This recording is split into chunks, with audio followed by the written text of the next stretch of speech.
अस्सलाम वालेकुम नाज़रीन। आज हमारे चैनल की एक और किस्त शुरू हो रही है। हल्की हल्की हवा चलना शुरू हो गई थी। ये हवा सर्दी बढ़ाने लगती है क्योंकि ये बर्फीली चोटियों से घूम फिर कर यहाँ तक पहुँचती है। चश्मे के करीब पहुँचकर मैं बैठ गया और हाथों का ओग बनाकर पानी पीने लगा। निहायत ठंडा और शीरीं पानी था। खूब सैर होने के बाद मैंने स्मॉल पैक से प्लास्टिक की बोतल निकाली और भरने लगा। बोतल भरकर मैंने स्मॉल पैक में रखी और वापस चल पड़ा। लेकिन वापस चलने से पहले मैंने कतबी सितारे को देखकर समत का तयन ज़रूरी समझा। गो मेरे पास कंपास भी मौजूद था, लेकिन आसमान साफ़ होने की वजह से इसकी ज़रूरत मुझे महसूस नहीं हुई। स्नाइपर के ज़रूरी सामान में कंपास, दूरबीन, नाइट विजन, साइट, नक्शा, चाकू, रस्सी, विंडमेयर, टार्च, लाइटर, माचिस और वायर कटर वगैरह की मौजूदगी निहायत ज़रूरी है। वापस जाते हुए मेरे जहन में अपनी सीनियर की हिदायत उजागर हुईं, जो इसने मिशन पर रवाना होने से पहले हमें दी थीं। 28 या 29 जुलाई को इस इलाके में ब्रिगेडियर प्रकाश की आमद मुतवक्का है। इसने दीवार पर टंगे बड़े से नक्शे पर सब्ज़ रंग की लेज़र पॉइंट की रोशनी से एक मखसूस जगह की निशानदही की थी। और यही वो बदबख्त है जिसके हुक्म से इस सरहदी पट्टी पर आए रोज़ गोलाबारी जारी रहती है। इसने मखसूस रास्ते की निशानदही के साथ नक्शे के साथ लटकी एक बड़ी सी तस्वीर पर लेज़र पॉइंट की रोशनी डाली। वो तस्वीर ब्रिगेडियर प्रकाश की थी। हमारे सीनियर की गुफ्तगू जारी रही। सरहद के सुकून को तहवाबाला कर दिया है इस खबीस ने। गो इस बामकसद गोलाबारी से सरहदी इलाके के मजलूम शहरी ही बेसुकून रहते हैं, बल्कि कई एक ज़ख्मी और जाँ बहक होने की खबरें भी तो इतने मिलती रहती हैं। इसलिए ऐसे शरपसंद जो अमन माहिदे को खातिर में लाए बगैर अपनी कार्रवाइयाँ जारी रखें, जिंदा रहने का हक खो देते हैं। ये ऐसा खबीस शख्स है, इसकी अपनी सिपा इससे सख्त नाला है। इसे यहाँ तैनात हुए 4 माह होने को हैं और इन 4 माह में शायद ही कोई दिन ऐसा गुजरा हो जब इसके हुक्म से दुश्मन की तोपें खामोश हुई हों।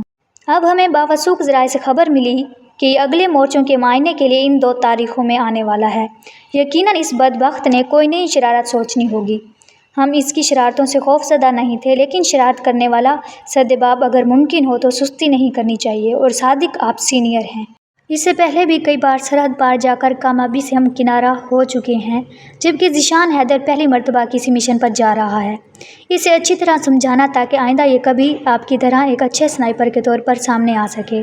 यूँ भी ये आपका होनहार शागिर्द है और ज़ीशान आप खुशकिस्मत हैं कि पहला मिशन अपने उस्ताद की ज़ेर निगरानी पूरा करोगे। अब वो सीनियर तजर्बाकार स्नाइपर और मेरा उस्ताद, जिसके सर पर तकमील मिशन का बोझ था, यहाँ से करीबन 5 किलोमीटर दूर बेबसी की हालत में पड़ा था और मिशन की सारी जिम्मेदारी एक नए स्नाइपर यानी मुझ पर आन पड़ी थी। वो ज़ख्मी होने के बाद उस्ताद सादिक ने मिशन को अधूरा छोड़कर वापस जाने का मशवरा दिया था, मगर मेरी इसरार पर उसे ज़रूरी हिदायत और नेक ख्वाहिशात के साथ मुझे रुखसत करना पड़ा था। वो 2 घंटे तक मुझे समझाता रहा और हकीकी बात है, मुझे अपनी सारी ट्रेनिंग से उस्ताद सादिक की आखिरी हिदायत ज़्यादा मौसर लगी थी, क्योंकि यह हिदायत अमली ज़िंदगी की ऐन इब्तिदा थी। दरख्त के करीब पहुंचकर मैं आगे निकलने चला गया। जिस जगह हदफ को निशाना बनाना था वो एक ऐसी जगह थी जहां कुदरती तौर पर 1-2 पत्थर अब उभरे हुए थे। इस तरह के इस रास्ते से गुजरने वाली गाड़ियों के लिए एक कुदरती स्पीड ब्रेकर सा बन गया। इस जगह से 50-60 गज़ मुखालिफ सिमत में एक जगह मैंने ईडी 2 पत्थरों के दरमियान ज़मीन में इस तरह दबाई हुई थी कि दरख्त पर बैठकर उसे निशाना बना सकूं। और इसका मकसद हदफ को निशाना बनाने के बाद ब्रिगेडियर प्रकाश के महाफिज़ों को वक्ती तौर पर खौफज़दा करना और इनकी तवज्जो को किसी और जानिब फेरना था। और हकीकत में हदफ को निशाना बनाने के बाद इस ईडी को हिट करना नामुमकिन नहीं तो बहुत ज़्यादा मुश्किल ज़रूर था। और एक स्नाइपर की असल पहचान यही होती है कि उसे हमेशा अपने निशाने पर एतमाद होता है। आज 28 जुलाई का दिन गुजर गया था और कल ब्रिगेडियर प्रकाश की आमद यकीनी थी।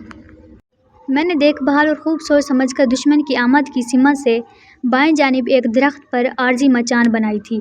बाएं सिमत जगह चुनने में एक ये फ़ायदा था कि ब्रिगेडियर प्रकाश ने ड्राइवर के साथ फ्रंट सीट पर बैठा होना था, इसलिए लामहला इसने बाएं साइड पर होना था। दूसरा, मुझे फ़रार के लिए भी यही सिमत मतलूब थी।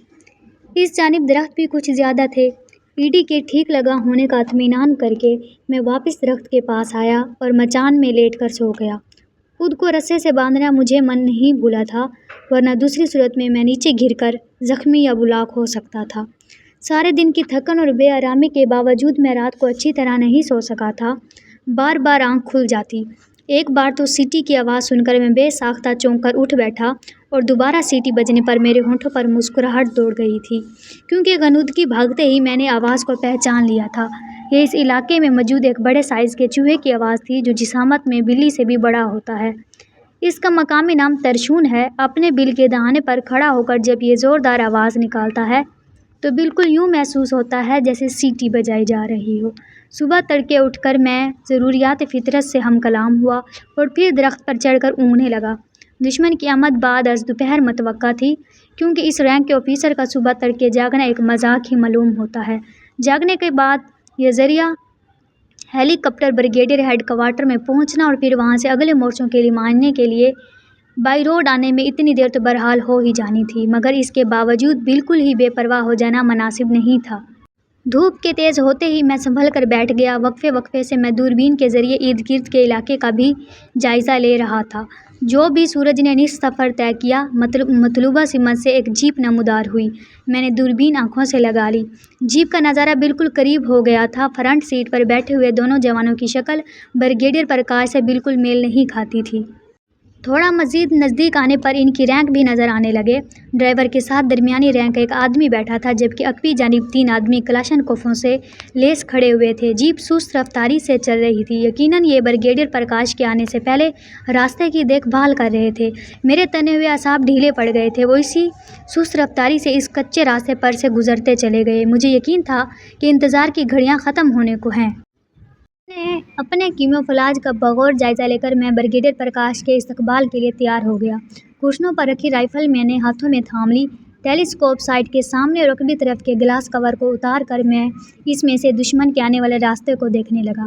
دشمن کی جیپ کو گزرے گھنٹہ گزرا ہوگا کہ ایک دم موڑ سے 3 گاڑیاں نمودار ہوئیں۔ 2 کھلی چھت کی جیپیں اور درمیان میں چھت والی ٹویوٹا جیپ تھی۔ درمیانی رفتار سے چلتے ہوئے تینوں گاڑیوں نے کلومیٹر بھر کا فاصلہ طے